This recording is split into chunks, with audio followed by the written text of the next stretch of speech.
मेरा नाम रागिनी है। मैं एक गरीब परिवार से हूँ और देखने में मैं बहुत ही आकर्षक लगती हूँ। कोई भी देखने के बाद मुझ पर फिदा हो जाता है, लेकिन मैं किसी को भी रिप्लाई नहीं देती। समय बीतता गया और मेरी शादी हो गई। मेरी शादी एक गरीब परिवार में हुई थी, लेकिन परिवार के लोग बहुत ही इज्जतदार थे और समझदार थे। लेकिन मेरी शादी की 2 साल बाद ही मैं और मेरे पति शहर में एक किराए के मकान में रहते हैं। मेरे पति मुकेश एक कंपनी में काम करते हैं।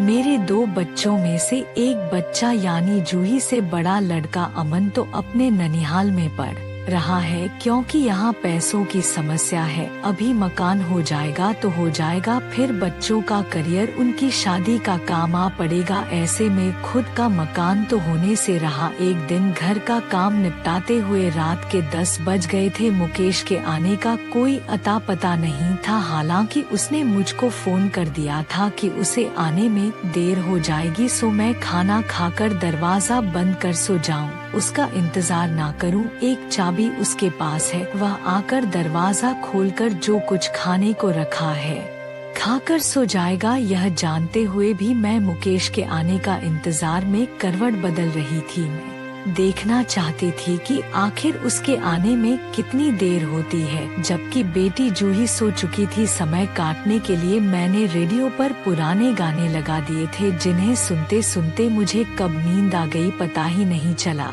एकाएक मेरी नींद टूटी। मुकेश अभी भी नहीं आया था। कोई काम धाम नहीं है, यह सब बहानेबाजी है, मैंने मन ही मन सोचा। दरअसल मुकेश उस शालिनी के चक्कर में है, जिससे वह उससे एक बार मिलवा भी चुका था। मुझसे वह घड़ी आज भी भुलाई नहीं भूलती। कितना जोश में आकर उसने परिचय कराया था, इनसे मिलो सरिता, यह मेरे ऑफिस में ही है। हमारे साथ काम करने वाली शालिनी बहुत अच्छा स्वभाव है इनका। और शालिनी यह है मेरी पत्नी सरिता। मुझको शक हो गया था एक पराई औरत के प्रति ऐसा खिंचाव, और तो और बाद में वह उसे छोड़ने भी गया था। चाहता तो किसी बस में बिठाकर विदा भी कर सकता था, पर नहीं। मैंने उठकर रेडियो बंद कर दिया और सोने की कोशिश करने लगी। आखिर नींद लगी गई। पता नहीं कितना समय हुआ कि मैंने अपने शरीर पर किसी का हाथ महसूस किया। मुझे लग गया था कि यह मुकेश ही है। मैंने उसके हाथ को अपने सीने से हटाया और नींद में कहने लगी, सोने दो, नींद आ रही है। कहाँ थे इतनी देर से? समय से आना चाहिए। क्या करूं डार्लिंग, कोशिश तो जल्दी आने को ही करता हूँ। मुकेश ने मुझको अपनी ओर खींचते हुए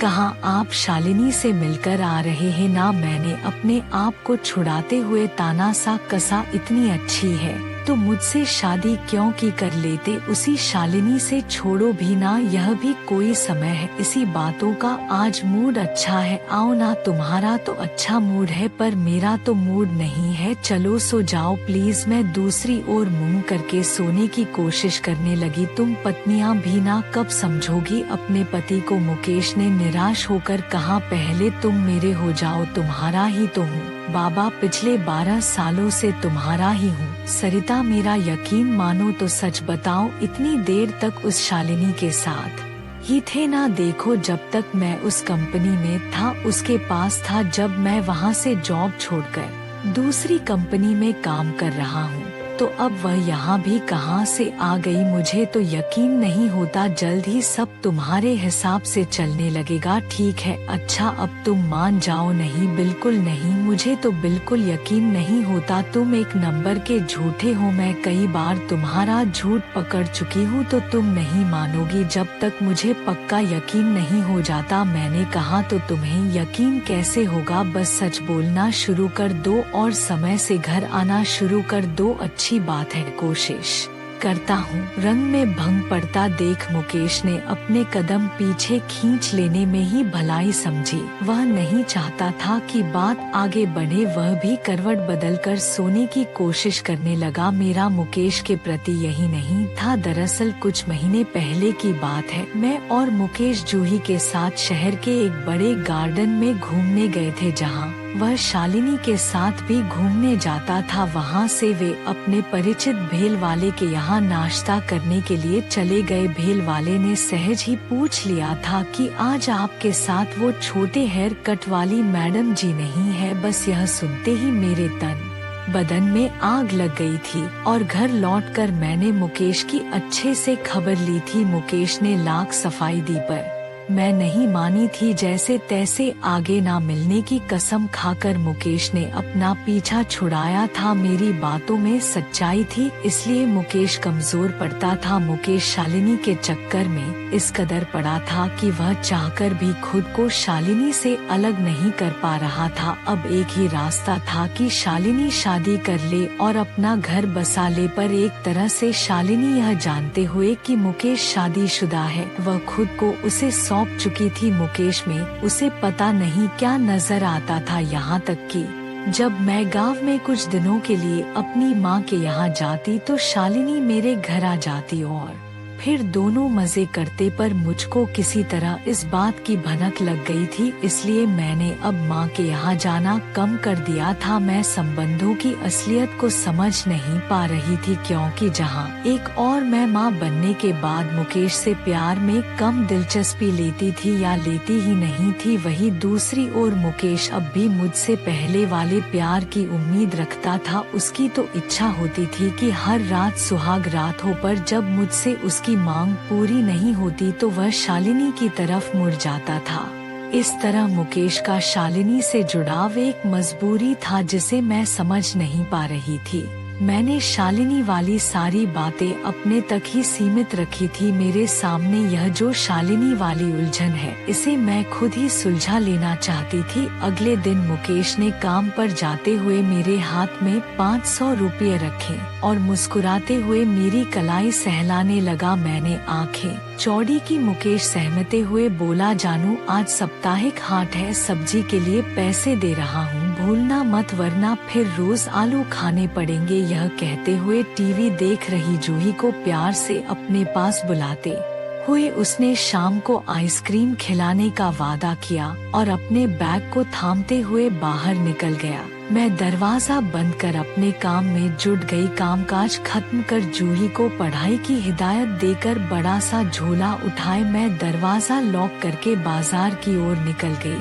मुझे जूही के चलते घर जल्दी लौटने की फिक्र थी। अभी मैं कुछ सब्जियां ही ले पाई थी और एक सब्जी का मूल भाव कर ही रही थी कि किसी ने पीछे से कंधे पर हाथ रखा। मैं पलटी तो एक अजनबी औरत को देखकर अचरज करने लगी। तुम सरिता ही हो ना? उस अजनबी औरत ने मुझको हैरानी में देखा तो पूछा, जी पर आप कौन? अरे रमा दीदी आप। दरअसल आपको जोड़ी में देखा तो झड़प में मैंने रमा दीदी के पैर छू लिए। सही पहचाना तुमने। कितनी कमजोर थी तुम पढ़ने में जब तुम मेरे घर ट्यूशन लेने आती थी, इसी से तुम मुझे याद हो, वरना एक टीचर के पास से कितने स्टूडेंट पढ़कर निकलते हैं, कितनों को याद रख पाते हैं हम लोग। आशीर्वाद देते हुए रमा दीदी ने कहा, मेरा घर यहाँ नजदीक ही है, आइए ना घर चलिए। मैंने कहा नहीं नहीं फिर कभी, अब मैं रिटायर हो चुकी हूँ और पास की कॉलोनी में रहती हूँ।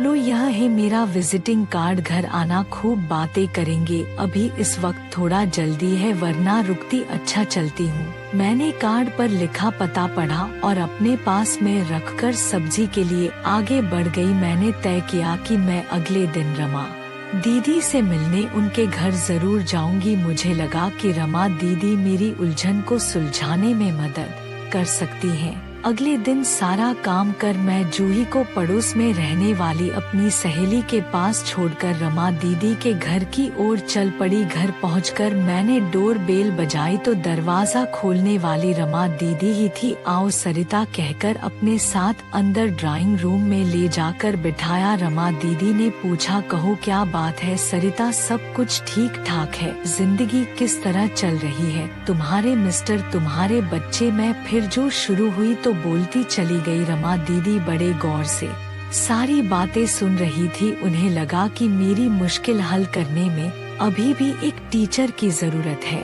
अपनी उलझन बता देने से मैं काफी हल्का महसूस कर रही थी, जैसे कोई सिर पर से बोझ उतर गया हो। रमा दीदी ने गहरी सांस ली। उन्होंने कहा, मुझे गर्व है कि तुम मेरी स्टूडेंट हो। अपना सब्र बनाए रखना, ऐसा कोई गलत कदम मत उठाना जिससे घर बर्बाद हो जाए। आखिर यह 2 बच्चों के भविष्य का भी सवाल है। तो बताओ ना दीदी, मुझे क्या करना चाहिए? मैंने पूछा। देखो सरिता, समस्या होती तो छोटी है, केवल हमारी सोच उसे बड़ा बना देती है। एक तो तुम अपनी तरफ से किसी तरह से मुकेश की अनदेखी मत करो, उसे सहयोग करो। आखिर तुम बीवी हो उसकी, अगर वह तुमसे प्यार चाहता है तो उसे दो, धीरे धीरे सब ठीक हो जाएगा। रहा सवाल शालिनी का, तो इतना समझ लो कि इस मामले में जो भी मुझसे हो सकेगा मैं करूँगी।